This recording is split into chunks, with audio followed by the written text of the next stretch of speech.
Good evening. I'm Beth Farnsworth. And I'm CJ Ward. We begin at 6 with the approaching one-year anniversary of the Isla Vista massacre. We want to remember the lives lost and the heroes from that tragic night. News Channel 3's Victoria Sanchez talked with a UCSB student who helped the first shooting victims that night. Tori. That's right, Beth and CJ. I'm live in Isla Vista at the newly created Love and Remembrance Garden right here in the People's Park. I sat down with a UCSB student who tried to save the life of one of the first shooting victims. He's still living with those memories nearly a year later. This was still in there. Max Potter keeps something tucked away in his wallet. So she kind of just like blew up to me and like grabbed it and put it in my pocket. Didn't really think about it a whole lot, but I saw it the next day and I realized I might as well keep this with me. It's a piece of crime scene tape. He's kept that yellow strip of plastic in his pocket for a year, following a night he's still coping with. It was just before 9:30, Friday night, May 23rd, the beginning of Memorial Day weekend.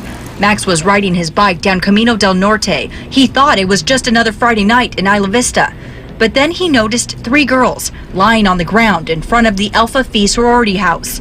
Figuring they were intoxicated, he stopped to give them a hand. Just like that, everything, I was the most surreal feeling I've ever had in my entire life of seeing both Veronica and Katie on the ground, not moving, and then seeing that they were bleeding. What Max found were sorority sisters Veronica Weiss, Catherine Cooper, and Bianca DeCoke. Between them, they were shot 20 times. Bianca was the only survivor. She was right here on the sidewalk. Right on the sidewalk right there. And she was on the phone with her mom screaming, oh, I've been shot, I love you. Max says adrenaline kicked in unlike anything he'd ever felt before. He took off his jacket and knelt on the grass next to Catherine.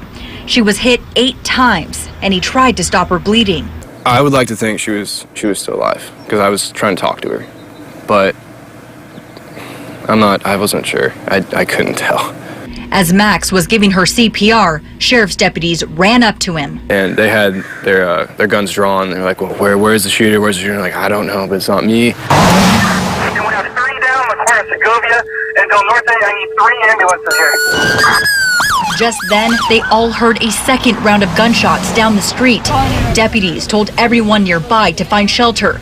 Max and a few others outside ran into the sorority house. 23, we have 2 black and 1 red at Segovia and Del Norte. We need medics here now.